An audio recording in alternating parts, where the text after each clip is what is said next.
Assalamualaikum warahmatullahi wabarakatuh. Halo Sobat Cap Kampung, kembali lagi di channel Cap Kampung 86, channelnya Anak Kampung. Jadi teman-teman, dalam video kali ini Anak Kampung akan membagikan informasi tentang bagaimana cara membuat instalasi penyiraman tanaman.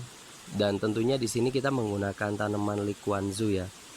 Jadi bagaimana cara membuatnya dan kira-kira membutuhkan biaya berapa kalau kita membuat instalasi penyiraman otomatis ya untuk tanaman yang ada di atas rumah seperti ini. Oke teman-teman, sebelum kita lanjut pada pembahasannya, boleh bagi teman-teman yang belum subscribe, di subscribe dulu ya channelnya Anak Kampung ini, agar channel ini bisa semakin berkembang dan kita bisa belajar bareng-bareng melalui channel ini.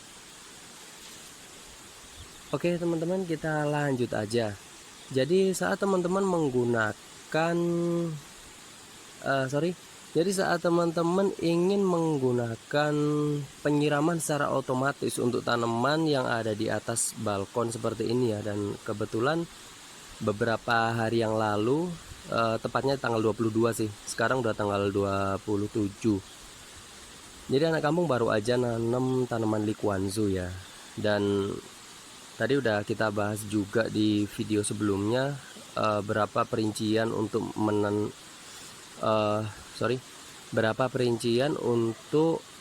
media tanam menggunakan talang air ya. Nah, sekarang yang akan kita bahas. Jadi kalau misalkan teman-teman mau bikin penyiraman otomatis seperti ini, penyiraman otomatis itu bisa dibagi menjadi dua teman-teman ya. Yang pertama, kalau misalkan teman-teman punya tandon air di atas rumah, misalkan di atas sana teman-teman punya tandon air, itu nanti penyiraman otomatisnya jauh lebih mudah ya, ketimbang kalau misalkan teman-teman nggak ada tandon di atas rumah, atau kita ngambil dari instalasi yang ada di bawah seperti ini teman-teman. Nah, jadi di bawah itu ada keran, airnya didorong naik ke atas sini ya.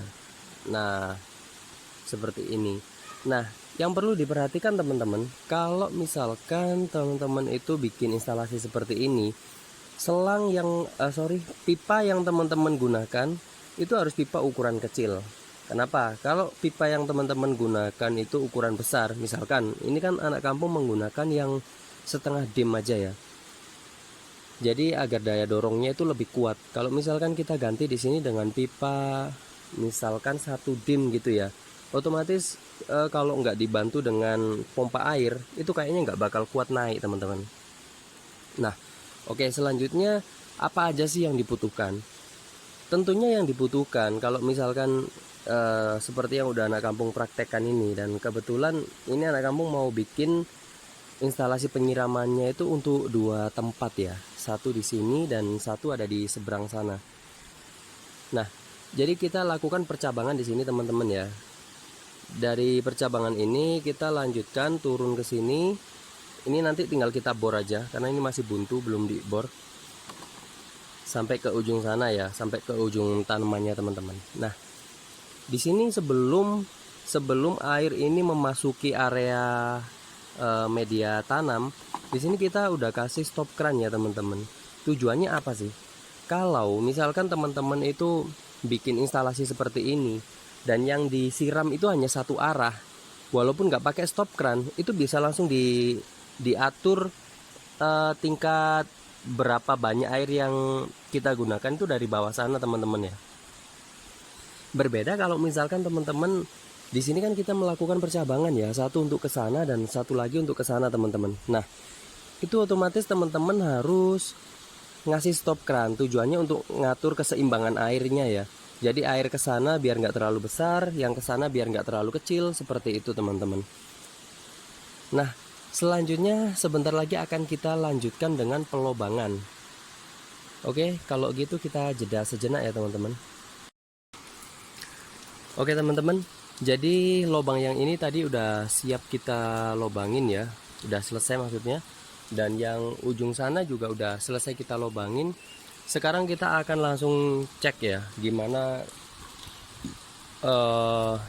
penyiramannya saat selesai kita lobangin, dan kita bisa setel kecepatan airnya atau debit airnya antara yang ke sini dengan yang ke sana itu melalui stop keran yang satu ini. Udah, tolong nyalain airnya dah. Oke, makasih. Nah, jadi teman-teman bisa lihat itu airnya udah mulai keluar ya. Nah, jadi airnya merata seperti itu teman-teman, dan penyiraman seperti ini tuh sangat efektif ya, terutama saat musim kemarau. Dan proses penyiraman seperti ini teman-teman nggak membutuhkan waktu lama ya, maksimal 1 menit aja sekali penyiraman.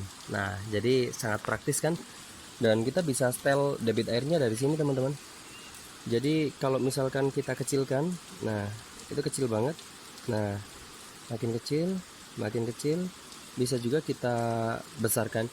Tapi kalau misalkan di sini kita kecilkan, nanti yang di sebelah sana ngeluber teman-teman. Nah, itu teman-teman bisa lihat airnya pada jatuh semua. Jadi di sini harus kita imbangkan ya. Kita seimbangkan keluarnya. Nah, itu udah kembali normal lagi seperti itu. Oke, kita lihat dari jarak dekat ya teman-teman.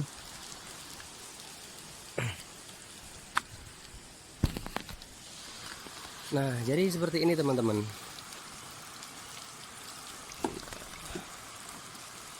Oke, ini semuanya pada ngalir ke sana ini.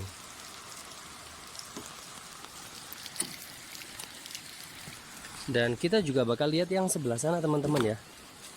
Seperti yang anak kampung bilang, kita buatnya di 2 sisi ya.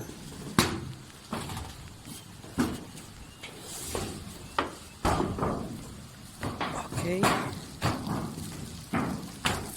Nah, jadi kecepatan airnya kurang lebih sama ya teman-teman ya.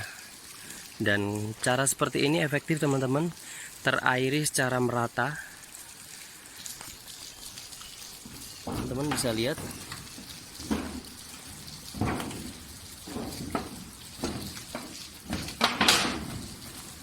Jadi salah satu kelebihannya teman-teman, kalau kita melakukan, ndak tolong matiin ya ndak.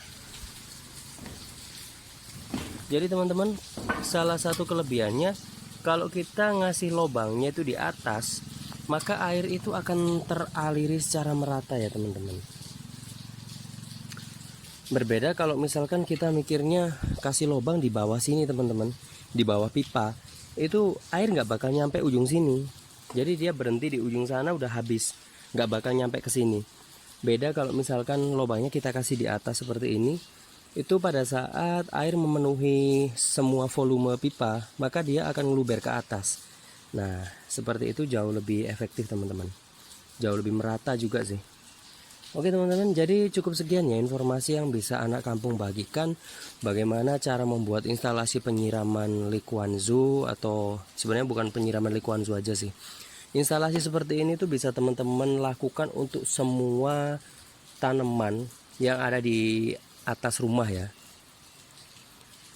Dan cukup sekian, semoga video ini bisa bermanfaat buat kita semua ya. Sampai jumpa di next video selanjutnya. Dan jangan lupa subscribe juga channel ini teman-teman.